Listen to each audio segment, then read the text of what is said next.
Hi sir. Hello. Good morning sir. किस topic पे बात करें हम आज लोग? आज सर फिजिक्स से चालू कीजिए। फिजिक्स। बहुत दिनों से इंतजार है सर। बहुत दिनों से इंतजार। हम क्या कर सकते हैं, भाई सरकार ने सबको बंद करके रखा है तो इंतजार तो करना पड़ेगा। चलिए, फिजिक्स कुछ सिलेबस में कटौती हुई है इसकी। अच्छा सर। फिजिक्स में से आपको 4 चैप्टर मिलेंगे। जो पहला चैप्टर है वो आपका लाइट का है। लाइट में आप रिफ्लेक्शन पढ़ेंगे और साथ में आप रिफ्लेक्शन भी पढ़ेंगे।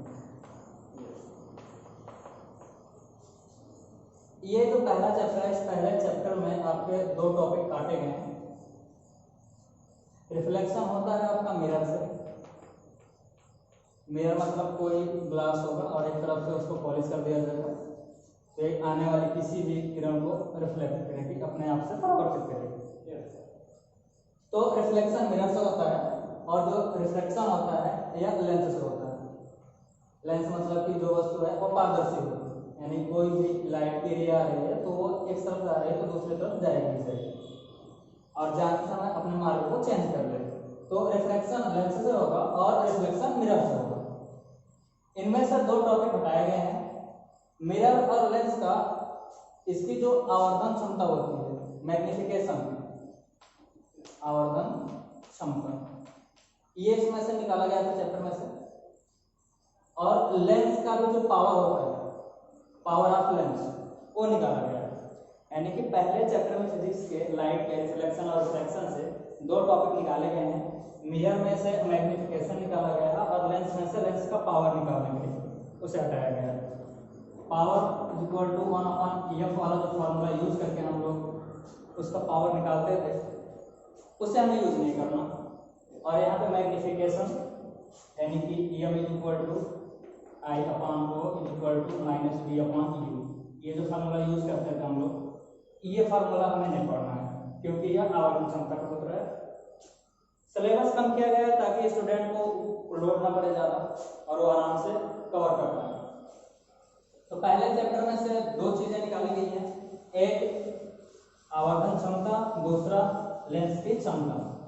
ध्यान दीजिएगा, बोर्ड एग्जाम में बहुत ढेर सारा आप इसे पढ़ लीजिएगा, ये आने वाला एग्जाम में नहीं है, सिलेबस में कटौती कर दी गई है। अब आता है सेकंड चैप्टर में। जो सेकंड चैप्टर है वह है ह्यूमन आई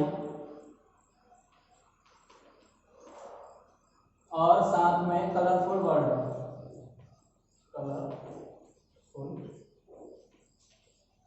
कलरफुल वर्ल्ड यानी कि मानव का आंख और रंग बिरंगी दुनिया। इसमें से एक टॉपिक निकाला गया है, वह टॉपिक है प्रकीर्णन का। प्रकीर्णन मतलब कि किसी भी जो सन की लाइट आती है, जिसे हम लोग श्वेत प्रकाश बोलते हैं, तो सूर्य से आने वाली लाइट में 7 कलर होते हैं जनरली, और 7 कलर को हम लोग विबग्योर के नाम से जानते हैं। और इस विबग्योर में से अगर इसकी लाइट पड़ रही है किसी वायुमंडल में है तो यहाँ पे छोटे छोटे पार्टिकल हैं एयर के, और ये पार्टिकल किसी एक कलर को काफी ज्यादा फैला देते हैं, उसको हम लोग प्रकीर्णन बोलते हैं। तो ये वाली टॉपिक भी यहाँ से निकाल दी गई है। पहले चैप्टर से 2 चीजें निकाली गई है, दूसरे चैप्टर से 1 चीज निकाला गया, वो है प्रकीर्णन।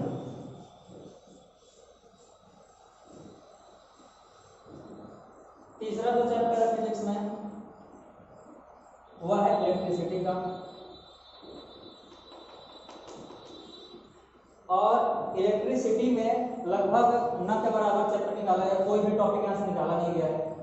इलेक्ट्रिसिटी आपको लगभग पूरी पढ़नी है, इसमें से कोई भी अब चीज निकाली नहीं गई है। हल्का सा परिपथ का कंपेयर करना निकाला गया है। जो 4th चैप्टर है वो भी इलेक्ट्रिसिटी से संबंधित है और वो है magnetic effect, magnetic effect of electricity, यानी कि इलेक्ट्रिसिटी का मैग्नेटिक इफेक्ट आपको देखना है। इसमें से आप हमेशा 2 चीज पढ़ते हो, काफी इंपॉर्टेंट क्वेश्चन आते हैं, लगभग 7 नंबर क्वेश्चन आते हैं यहाँ से। Long question. तो इसमें से एक आपका एसी और एक डीसी, यानी कि एसी और डीसी दो करंट में जो कंपेयर करना था कि इसके मुकाबले डीसी के मुकाबले जो एसी करंट है वो किस प्रकार से ज्यादा यूजफुल है, इसी कंपेरिजन को निकाला गया है चैप्टर से, और किसी दूसरी चीज को निकाला नहीं गया है। तो नॉर्मली चीजें कम की गई है, ज्यादा चीजें कम नहीं की गई है। थोड़ा न्यूमेरिकल इसमें से कम हुआ है, इसमें से टॉपिक कम हुआ है। सर जो टॉपिक निकाल दे रहे हैं उन्हें हम लोग कैसे पढ़ेंगे, कैसे जानकारी लेंगे? ये जानकारी आप 11th 12th में ले सकते हो साइंस साइड से, या फिर जो समर वेकेशन की छुट्टियां होती हैं उसमें आप इसे यूज करके टाइम अपना यूज करके इसे पढ़ सकते हो। अब लॉकडाउन में तो कोई पढ़ाई किया नहीं, तो न करने के चलते अभी चैप्टर निकाला जा रहा है ताकि बोर्ड का एग्जाम समय हो सके, कोई भी सत्र शून्य ना हो, इसलिए ये चैप्टर कम किए गए हैं। हालांकि नॉलेज के लिए ये ऐसे टॉपिक हैं जिनका खुद से पढ़ा स्टूडेंट खुद से पढ़ सकता है, मतलब कि इसमें ज्यादा कुछ डिफाइन करने वाली चीजें नहीं। जो इजी टॉपिक है, जो टीचर्स का जरूरत नहीं जिसमें, उस चीजों को हटाया गया है। तो इन 4 चैप्टर में से कितनी चीजें निकाली गई हैं। आज हम लोग पहला चैप्टर ध्यान से देखेंगे, लाइट का।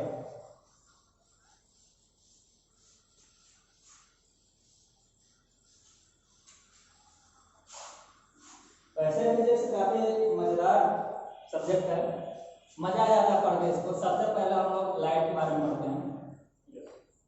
लाइट आपसे जानना चाहेंगे कि लाइट की बेसिक डेफिनेशन क्या होती है। तो लाइट के बारे में कक्षा 8 में आपने पढ़ा होगा हल्का फुल्का कि लाइट किसी भी सोर्स से निकली हुई वह ऊर्जा है जो हमारी आंखों को देखने में किसी वस्तु को सहायता प्रदान करती है। लाइट की सीधी सी डेफिनेशन है कि किसी सोर्स से निकली हुई वह ऊर्जा है जो विकिरण के रूप में चलती है। वैसे लाइट के ऊपर काफी लोगों ने डिस्कशन भी किया कि लाइट या वेव के रूप में चलती है या पार्टिकल के रूप में चलती है। प्लांक ने बताया, न्यूटन ने बताया, आइंस्टीन तक ने उसमें द्वैत प्रकृति की सिद्धिकरण की, फोटो इलेक्ट्रिक इफेक्ट उसके बारे में बताया। तो अभी फिलहाल में वर्ल्ड में 2 मान्यताएं प्रसिद्ध हैं। पहला कि यह कणों के रूप में चलती है और दूसरा यह तरंग के रूप में चलती है। कक्षा 9th में एक चैप्टर था आपका साउंड का। इस साउंड के चैप्टर में आप लोगों ने वेव से संबंधित चीजें पढ़ी थी, तरंग से। तरंग के 2 टाइप थे। पहला जो तरंग था वह आपका तरंग निर्वात में चल सकता था, और निर्वात में चलने वाली तरंग को हम लोग इलेक्ट्रोमैग्नेटिक बोलते थे।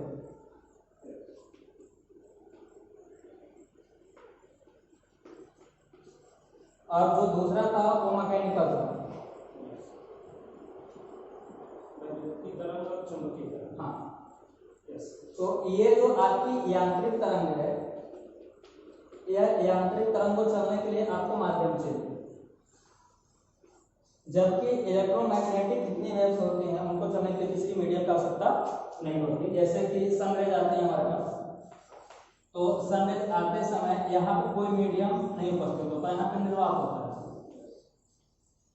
और उसके बाद अर्थ के एटमॉस्फेयर में प्रवेश करती है, यहाँ पे एयर के पार्टिकल्स को मिलती है। तो जो निर्वात में चल सके ऐसे हम लोग वेव को इलेक्ट्रोमैग्नेटिक वेव बोलते हैं। और जिनको चलने के लिए पार्टिकल चाहिए, यानी कि उसको सॉलिड चाहिए या फिर लिक्विड चाहिए या फिर उसको गैसीय, इन 3 चीजों की जरूरत जिसको है वो तरंगे क्या कहलाती हैं, यांत्रिक तरंगे। और जिनको चलने की जरूरत नहीं उसको क्या बोलेंगे हम लोग, इलेक्ट्रोमैग्नेटिक वेव।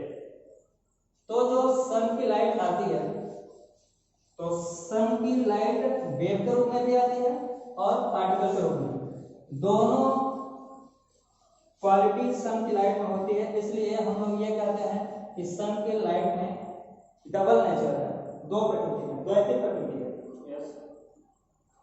तो लाइट की परिभाषा क्या हुई कि यह एक प्रकार की ऊर्जा है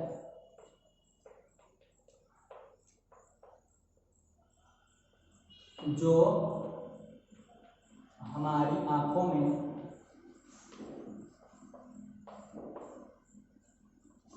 दृष्टि संवेदना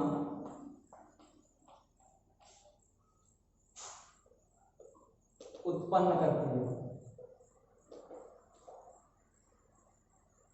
यानी कि यह एक प्रकार की ऊर्जा है जो हमारी आंखों में दृश्य संवेदना उत्पन्न करती है, जिसकी सहायता से हम किसी भी वस्तु को देख पाते हैं। अब एक क्वेश्चन स्टूडेंट बहुत ज्यादा मात्रा में पूछते हैं कि सर लाइट की वजह से हम तो वस्तुओं को देख पाते हैं, लेकिन लाइट खुद दिखाई नहीं देता, रीजन क्या है ऐसा कि लाइट खुद दिखाई नहीं देता? मैं आपको रीजन बताता हूँ कि लाइट दिखाई क्यों नहीं देता। एक एक्सपेरिमेंट करते हैं आपके साथ। मान लेते हैं कि एक ये बड़ा सा कमरा है और वहां पे एक दरवाजा लगा हुआ है, आप अंदर प्रेजेंट हो और इधर बाहर एक सड़क है। एक व्यक्ति यहां से पैदल यात्रा करता हुआ गुजर जाता है, आप उसको सीधे से देख पाते हो। सेकेंड टाइम में एक साइकिल वाला व्यक्ति आता है, वह यहां से गुजरता है तो उसको आप स्पष्ट देख नहीं पाते। होता क्या है, थोड़ी देर में एक बाइक वाला आता है और बाइक का व्यक्ति आता है तो उसको आप हल्का सा देख पाते हो कहीं से गया है। यानी कि जैसे जैसे आपने स्पीड बढ़ाई, क्या बढ़ाई आपने? स्पीड। तो स्पीड बढ़ाते समय आपको ये दिखाई देगा कि कोई भी चीज जितनी स्पष्ट पहले दिखाई देती थी उतनी स्पष्ट दिखाई नहीं दे रही। कितनी स्पीड होगी? ह्यूमन की अगर पैदल चलने की बात करें, हो सकता है कि 5 किलोमीटर प्रति घंटे की स्पीड से जा रहा होगा। साइकिल है तो 12 किलोमीटर प्रति घंटे की स्पीड से जा रहा होगा। हो सकता है बाइक की स्पीड 60 किलोमीटर प्रति घंटा हो। यही कंपैरिजन करेगा हम लाइट की, तो लाइट की स्पीड कितनी है? 3 × 10 पावर 8। 3 × 10 पावर 8, वो भी किसमें? मीटर प्रति सेकेंड में। किलोमीटर में चेंज करना चाहे तो 1000 से डिवाइड करें, कितना हो जाएगा? 3 × 10⁵ किलोमीटर प्रति सेकेंड। ये 1 सेकेंड में इतना किलोमीटर जा रही है। तो जब आप बाइक को स्पष्ट नहीं देख पा रहे हो तो क्या आप लाइट को देख पाओगे? नहीं। कितनी गुना अधिक स्पीड है। तो हमें लाइट दिखाई क्यों नहीं देती? क्योंकि लाइट के पास इतनी अधिक स्पीड है कि हम उसे ट्रैवल करता हुआ देख नहीं सकते। तो ये रीजन है कि हमें लाइट दिखाई नहीं देता, लेकिन लाइट की वजह से हमें वस्तुएं दिखाई देती हैं। वस्तुएं 2 प्रकार की होती हैं। अगर हम लाइट की डेफिनेशन के थ्रू देखें तो जो पहली वस्तु होगी उसको हम लोग अदीप्त बोलते हैं। अदीप्त का मतलब जिनके पास स्वयं का प्रकाश नहीं होता, जिनके पास स्वयं का प्रकाश नहीं होता, इनको क्या बोलते हैं? अदीप्त। मतलब कि अगर हम एक टेबल की बात कर लें तो टेबल के पास अपनी खुद की कोई लाइट नहीं है।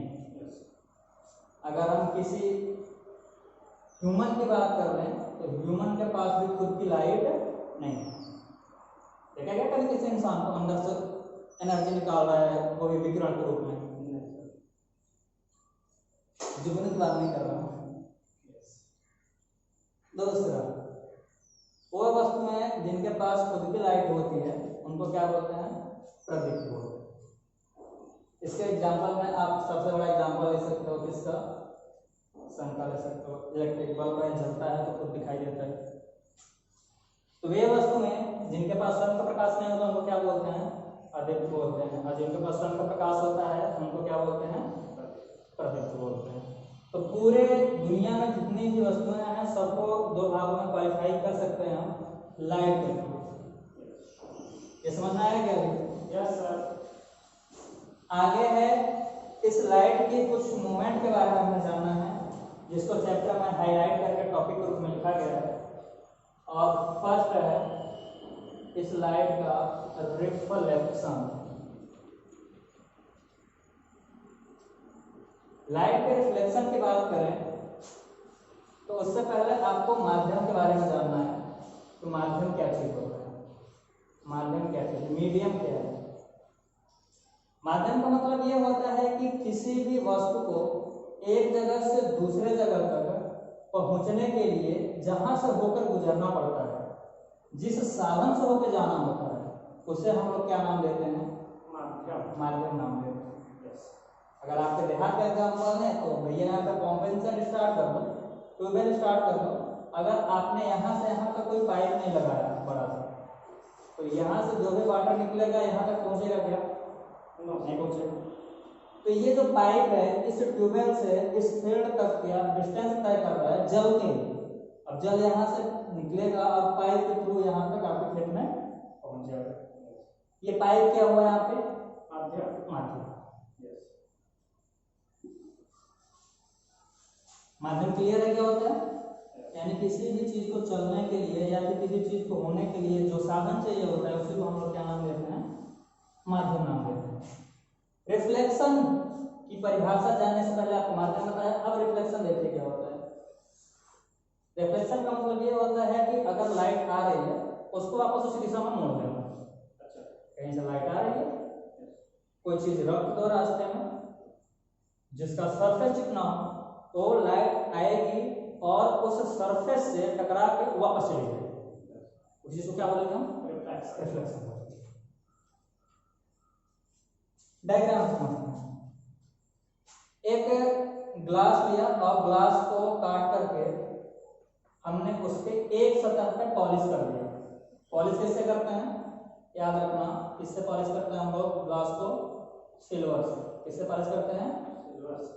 रीजन ये है कि सिल्वर काफी ज्यादा रिफ्लेक्ट करने वाला कोई भी चीज है कि कहीं पर लगा दो तो वहां से प्रकाश काफी अधिक मात्रा में वापस होती है। तो हम लोग हमेशा किसका यूज करते हैं परावर्तन करने के लिए? सिल्वर से। कांच के ऊपर पॉलिश किया सिल्वर का, उसके ऊपर पेंट चढ़ा दिया। यहां से एक सोर्स है जो लाइट रिलीज कर रहा है, तो यहां से एक किरण आती है और इस सतह से टकराती है। ध्यान दीजिएगा, यहाँ पे जहां से आ रही है लाइट, मान लेते हैं कि यह एयर में है। कहां पे है? एयर में। और यहाँ पे जो है वहां पे ये क्या है? मिरर है। ग्लास को पॉलिश कर देने पर क्या बनता है? मिरर बन जाता है, दर्पण बन जाता है।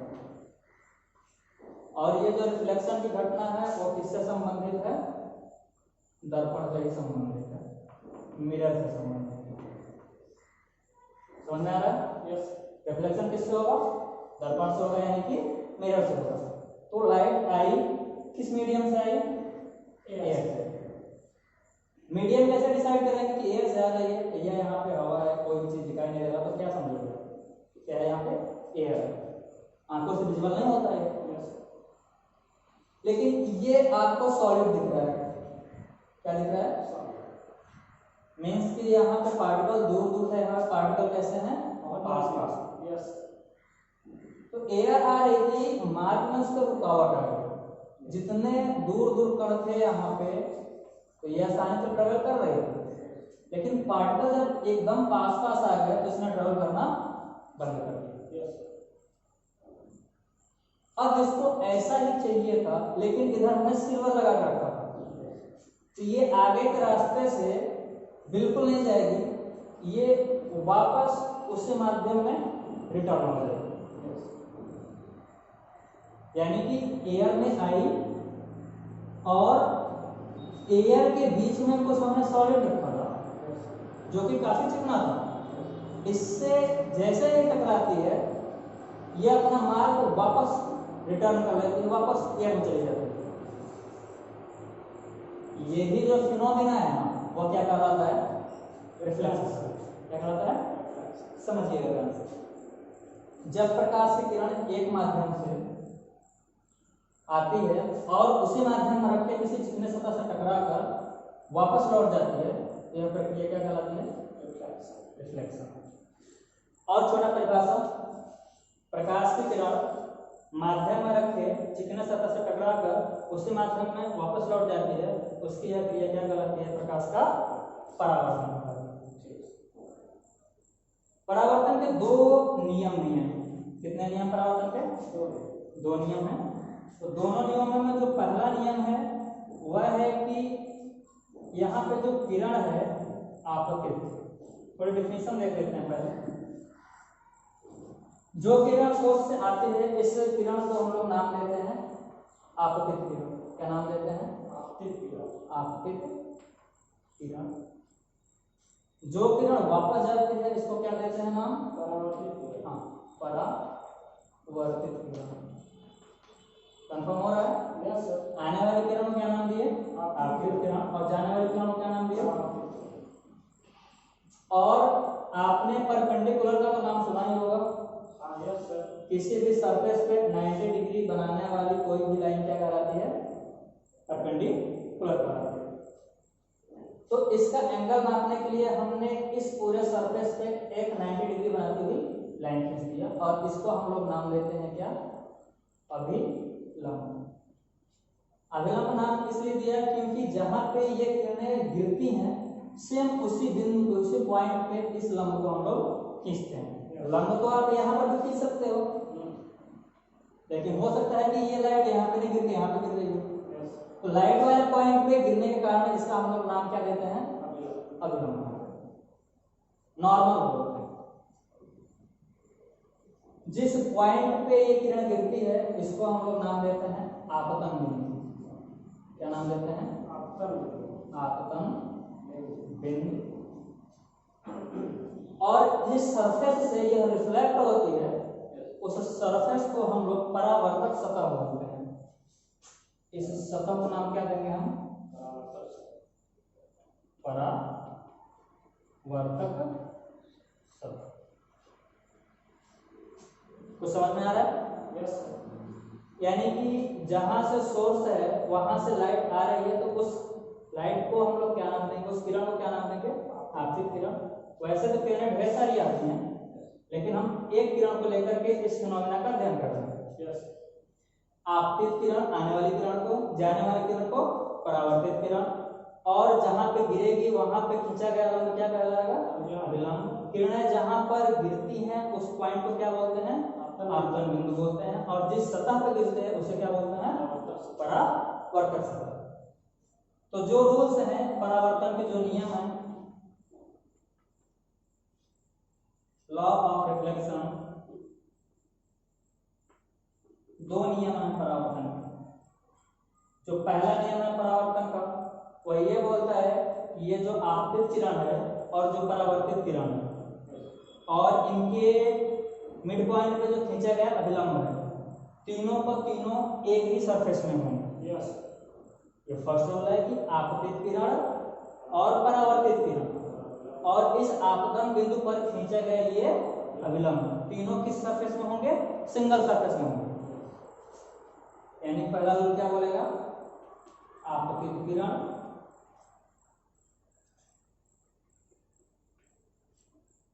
कॉमा परावर्तित किरण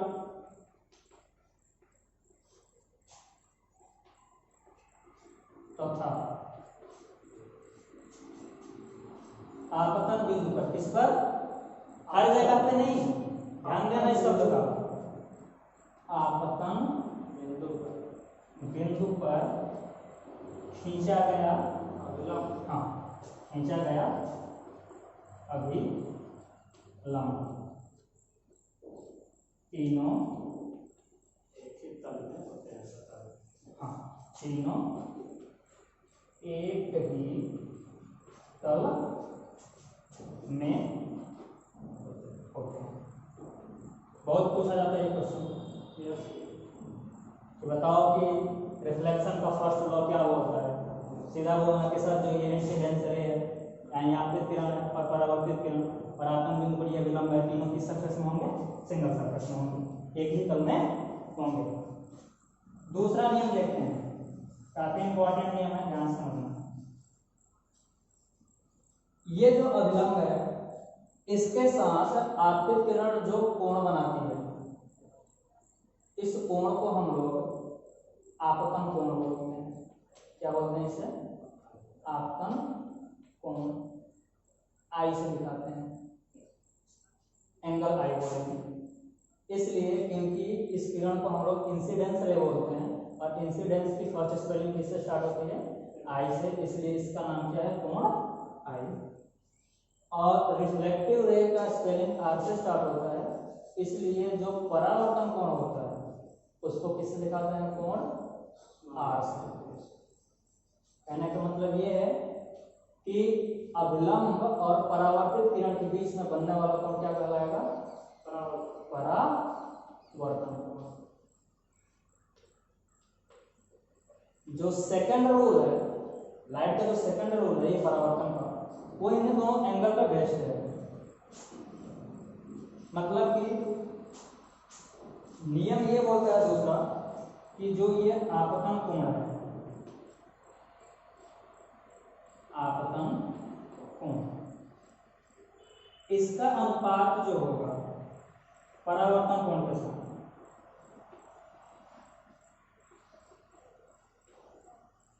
इसका अनुपात आपतन कोण का अनुपात किसके साथ? परावर्तन कोण के साथ, वह सदैव 1 के बराबर होगा। किसके बराबर होगा? 1 के बराबर। अगर साइन लेकर देखें कि साइन आई का अनुपात साइन आर के साथ कितना होगा? 1 होगा। तो हम ये बोल सकते हैं कि यहाँ पे साइन आई किसके इक्वल है? साइन आर के इक्वल। सर साइन आई और साइन साइन कहाँ से आ रहा है सर? एंगल, ट्रिग्नोमेट्री से यस, एंगल नापने के लिए। ये आपके 10th के सिलेबस में नहीं मिलेगा, लेकिन आप जब 12th में जाओगे तो इस साइन का यूज आपको ट्रिग्नोमेट्री से निकाल करके पढ़ाएगा। कहीं भी आप एंगल नापोगे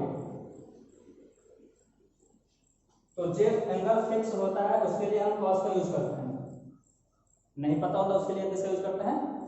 साइन का यूज करते हैं। अब आपतन कोण परावर्तन कोण का अनुपात 1 है, तो हम ये बात यहाँ पे लिख सकते हैं कि आपतन कोण इसके बराबर हो जाएगा परावर्तन। कंफ्यूजन है क्या? नहीं सर। साइन में एक्चुअली ट्रिग्नोमेट्री में जो एक्सिस पे हम 360 डिग्री को बांटते हैं, तो उसमें हम लोग जब थीटा नापते हैं, थीटा मतलब कोण, यहाँ से उसको 6 साइन में यूज किया जाता है। साइन में, कॉस में, टैन में, और इसके अपोजिट एंगल भी हैं। तो सबसे ज्यादा हम यूज किसको करते हैं? साइन करते हैं। ठीक है। और वैसे फर्स्ट कोऑर्डिनेट में साइन का रूल चलता है पॉजिटिव। तो यहाँ पे एक्चुअली है क्या चीज, ध्यान से देखें तो कोऑर्डिनेट यहाँ पे बनता है। इस कोऑर्डिनेट में अगर इसको हम डिवाइड करके देखें तो ये आपको फर्स्ट कोऑर्डिनेट मिलता है। अगर हम इसको ऐसे करके बेंड कर दें तो ये इस प्रकार से होगा, ये सर्कल यहाँ पे आ जाएगा, ये एंगल यहाँ पे मिलेगा। सर ये जो अभिलंब हम लोग खींचे हैं, वो अभिलंब पर बैठ करके हम लोग किरण को एब्जॉर्ब कर रहे हैं कि ये इस पॉइंट पे जो मिरर जहाँ पे लिखे हुए हैं आपतन बिंदु पर बैठ करके, या अभिलंब पर? ये चीज हाँ, एरो सर आपको ये दिखा रहा है, ये नहीं समझ में आ कि कहाँ से देख रहे हैं साइन जो लेने का प्रक्रिया है। आप यहाँ से देख रहे हैं, आपकी आई यहाँ पे है। यस, क्योंकि जब यहाँ पे किरण आ रही है और यहाँ से रिफ्लेक्ट होगी तो आप यहीं से उस किरण को देख सकते हैं। यस, यहाँ से तो आप देख नहीं सकते। तो सर जो आ रही है उसको कैसे रखेंगे हम लोग? इसको आप विजुअल नहीं कर सकते। अच्छा, उसको देखने के लिए फिर आपको लैब में एक्सपेरिमेंट करना होगा। यस, एक ग्लास बनाना होगा, स्लैब बनाना होगा कांच का, यस, और आप दूर से देखेंगे, एक रे यहाँ पे डालेंगे और एक ऐसा आपको मीडियम शो करना होगा जिससे कि आप पता कर सकें ये लाइट यहाँ पे आ रही है। एक्सपेरिमेंट में आपके लिए कर देता हूँ। यहाँ पे हम कुछ कोलाइडल सॉल्यूशन ले लेता हूँ। केमिस्ट्री में आ जाओ, कोलाइडल सॉल्यूशन तो आप लोग जानते ही होंगे। कोलाइडल सॉल्यूशन होता क्या है? पार्टिकल जो आंखों के द्वारा दिखाई दे और अगर यहाँ पे कोई लाइट पड़े तो उसका जो यहाँ पे एरिया है चलने का वो आपको शो होने लगे। इसको आप लोग टिंडल इफेक्ट भी बोलते हो। हाँ सर, टिंडल इफेक्ट नाम सुना होगा। तो टिंडल इफेक्ट के लिए एक माध्यम बना लीजिए, टिंडल इफेक्ट आपको दिखाई दे, और उसमें बीच में आप एक सरफेस रख दीजिए ग्लास का और नीचे आप लोग पॉलिश कर दीजिए। और जब यहाँ से आप प्रकाश को इसके अंदर प्रवेश कराएंगे तब ये किरण आपको यहाँ से आती हुई दिखाई देगी, और ये वापस जब रिफ्लेक्ट होगी तो भी आपको दिखाई तो ये जो सीधा चित्र है आपको ऐसे माध्यम में विजिबल होगा। और अगर आप खुले में देखना चाहें तो लाइट तो आपको पता ही कि आप देख नहीं सकते। कंफर्म हुआ क्या? यस। तो दोनों रूल समझ में आ गए आपको? हाँ सर। आपतित किरण, परावर्तित किरण और आपतन बिंदु पर खींचा गया अभिलंब, तीनों एक सरफेस में होते हैं और आपतन कोण परावर्तन कोण का अनुपात एक के बराबर होता है। वैसे अगर किताब में ये चीज देखने को नहीं मिलने वाला, सिर्फ आपको ये चीज दिखाई जाएगा कि आपतन कोण किसके बराबर है? परावर्तन कोण के बराबर। ठीक है, मैथमेटिकली आप लोग 12th में या फिर बीएससी में इसको प्रूव भी किया जाता है।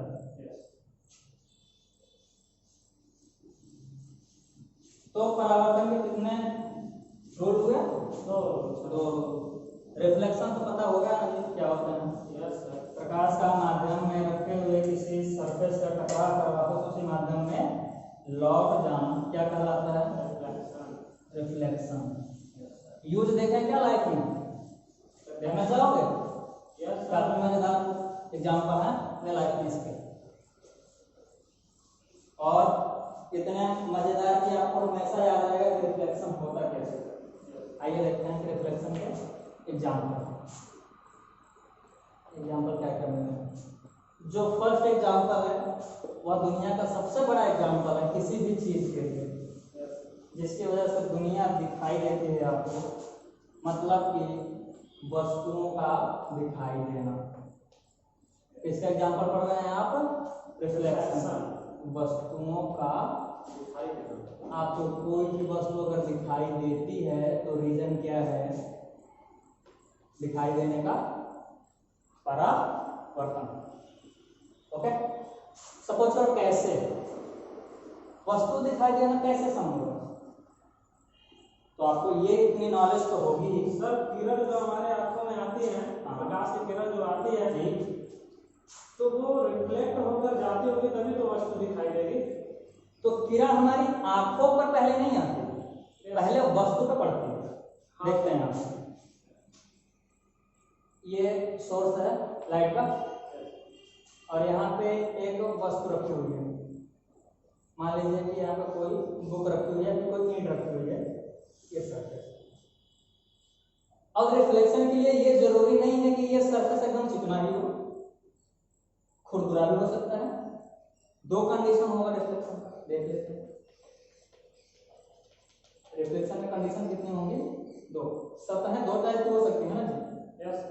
जो सरफेस होगा वह दो टाइप का हो सकता है। चिकना और खुरदुरा सर। हाँ, एक कैसा हो सकता है? एकदम स्मूथ हो सकता है, एक चिकना होगा, दूसरा कैसा होगा? खुरदुरा होगा। तो जो चिकना होगा यहाँ पे परसेंटेज रिफ्लेक्शन का क्या होगा? ज्यादा होगा। हाँ सर।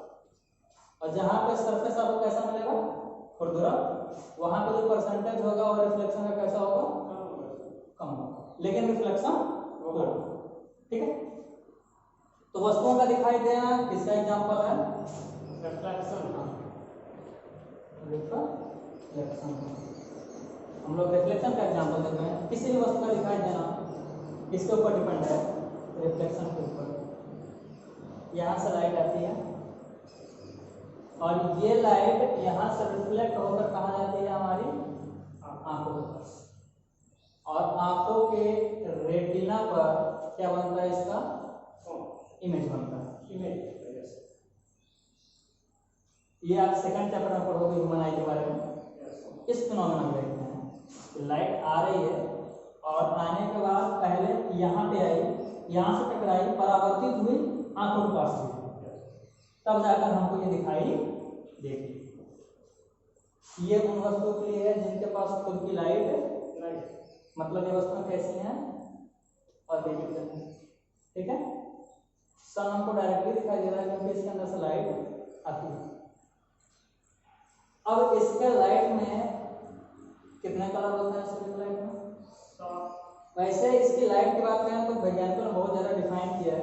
अगर इसका स्पेक्ट्रम बना के देखें तो विजुअल लाइट का जो वेवलेंथ होता है वह लगभग 3900 एंगस्ट्रॉम से लेकर के 3900 एंगस्ट्रॉम, कहीं कहीं पर 4000 भी दे देता है, तो 7800 एंगस्ट्रॉम के बीच की वेवलेंथ की जो चीजें होती हैं, इसी लाइट को हम लोग विजिबल लाइट बोलते हैं, विजिबल लाइट। यानी कि इतनी वेवलेंथ होगी तब जाकर के हमको कोई भी वस्तु दिखाई देगी या फिर उसके कलर हमको दिखाई देंगे। और इस विजिबल लाइट में ही सातों के सातों कलर प्रेजेंट होते हैं। इसको हम लोग किसके नाम से जानते हैं?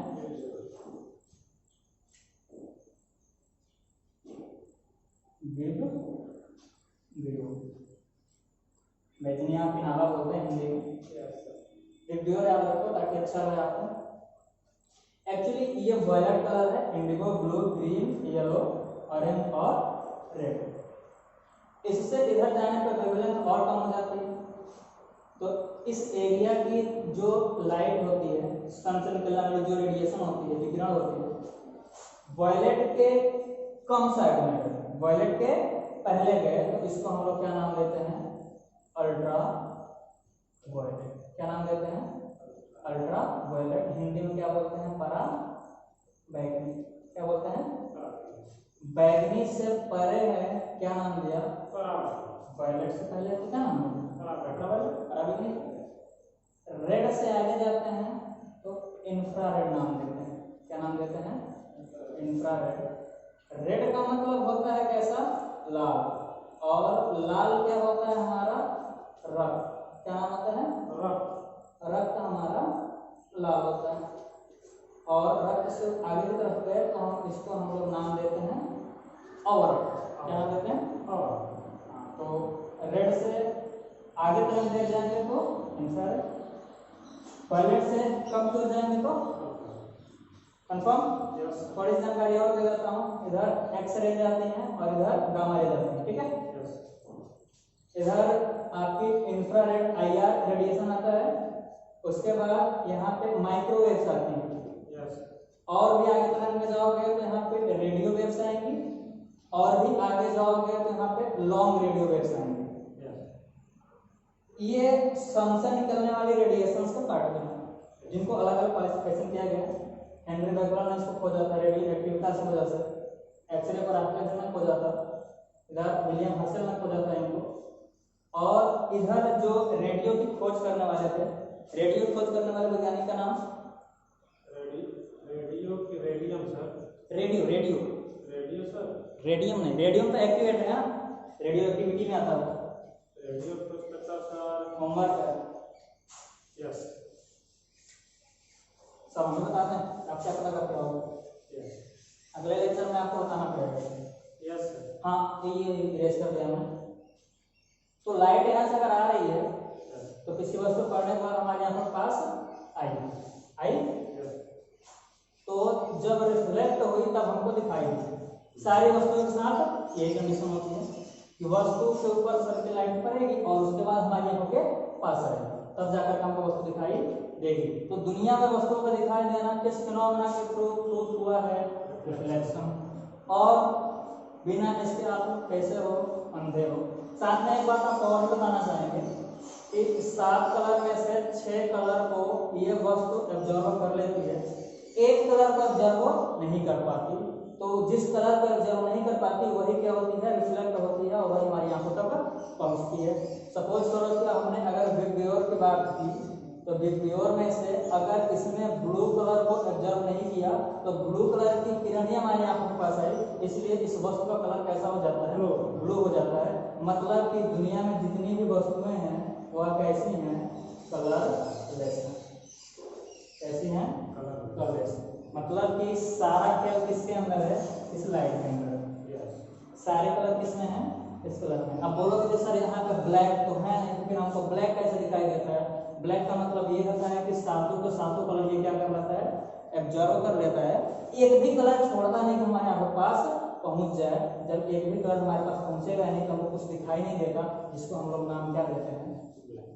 समझ आ रहा है क्या? समझ आ रही है ना? ब्लैक मतलब कि वहां पे एक भी लाइट हमारे यहाँ पास नहीं है। ये इफेक्ट होता है कि हम लोग गर्मियों में ये ब्लैक कलर कपड़ा नहीं पहनते क्योंकि वो सातों कलर का ऑब्जर्व करता है, जिससे अधिक मात्रा में क्या निकलती है? हीट। इसमें हीटिंग इफेक्ट भी होता है सनलाइट में। तो 6 किरणों को ऑब्जर्व कर रही थी तो थोड़ा कम था हिट, लेकिन 7 को भी ऑब्जर्व कर रही थी तो हिट की मात्रा बढ़ जाती है, इसलिए हमारा शरीर जलने लगता है। इसलिए होता है ब्लैक कलर का कपड़ा हम लोग कब ना पहने, गर्मी में। ये कंफर्म हो गया वस्तुओं का दिखाई देना किसके ऊपर डिपेंड है, रिफ्लेक्शन के ऊपर। 2-3 एग्जांपल और देख लेते हैं ताकि रिफ्लेक्शन तो याद रहे लाइफ टाइम, अभी पढ़ने की जरूरत ना पड़े। रिफ्लेक्शन आ जाए सेकंड में देखते हैं। वस्तुओं का दिखाई देना और ग्रह भी दिखाई देते हैं, जो ग्रहों के पास सन का प्रकाश तो होता नहीं, तो ग्रहों का दिखाई देना ये भी किसके ऊपर डिपेंड है, ग्रहों का दिखाई देना किसके ऊपर डिपेंड है, परावर्तन के ऊपर। तीसरा एक एग्जांपल आपको दैनिक जीवन का बता देते हैं, रेगुलर यूज करते हैं हम लोग। बूट पॉलिश करते हैं ना, बूट पॉलिश करते हैं, तो बूट पॉलिश करने के बाद, बूट पॉलिश के बाद कैसा होने लगता है, चमकने लगता है ना जी। यस सर, चमकने लगता है। ये भी किसका एग्जांपल है, रिफ्लेक्शन का। सपोज करो कि ये आपका बूट है, बूट बना तो नहीं पाऊंगा, समझ लो ये बूट है, ये सब पैर डालना है, ये इसका अग्रभाग है। तो बूट का जो पॉलिश करने वाला व्यक्ति होता है, इसके सरफेस पे जितने छोटे छोटे पार्टिकल होते हैं, हमने आपको क्या बोला कि चिकना होगा तो परावर्तन ज्यादा होगा, अगर खुरदुरा होगा तो कम होगा। यस, तो आप ये कह सकते हो कि यहाँ पे पार्टिकल पड़ जाते हैं जिससे कि इसका सरफेस कैसा हो जाता है, खुरदुरा हो जाता है। पॉलिश करने वाला इस खुरदुरेपन को क्या कर देता है, समाप्त कर देता है। जब इसका खुरदुरापन समाप्त हो जाता है तब हमें अधिक मात्रा में प्रकाश की किरण हमारी आंखों के पास पहुंचती है। ऐसे जब खुरदुरा था तो कम पहुंचती थी इधर से आने के बाद, लेकिन खुरदुरापन हट गया तो अधिक मात्रा में हमारी आंखों के पास पहुंचेगी, तो हमको ये और भी अधिक दिखाई देगा अच्छे से। ये रिफ्लेक्शन समझ में आएगा? Yes sir. फोर्थ पे देख लेते हैं, और तो हो गया ना जी। यस, फोर्थ देख लेते हैं, ये लड़कियों के लिए स्पेशल है। देखिए मेकअप करने वाले, यस, अभी तो ब्यूटी पार्लर बनने में लगा, मेकअप के बाद अधिक निखार दिखाई देना, चेहरा निखर आता है ना जी। यस, मेकअप के बाद अधिक निखार दिखाई देना। वो भी रीजन क्या है, वो भी रीजन क्या है, रिफ्लेक्शन। होता क्या है, फेस है आपका, फेस तो बना नहीं पाऊंगा अच्छे से लेकिन कोशिश करता हूँ। ये मान लेते हैं आपका फेस है, जब खोपड़ी ये तो जानवर का हो गया, कोई बात नहीं, ऐसे समझ लेते हैं कि चेहरे के ऊपर अगर लाइट पड़ रही है, चेहरा खुरदुरा है, तो जितनी रिफ्लेक्ट होने की लाइट है वो कम मात्रा में होगी। और वो ब्यूटी पार्लर वाला जो होता है थोड़ी कारीगरी करता है और फेस को क्या कर देता है, चिकना कर देता है, और चिकना करने के बाद जो रिफ्लेक्ट होने वाली किरणों की संख्या वो बढ़ जाती है और हमको वो चेहरा काफी अच्छा दिखाई देता है।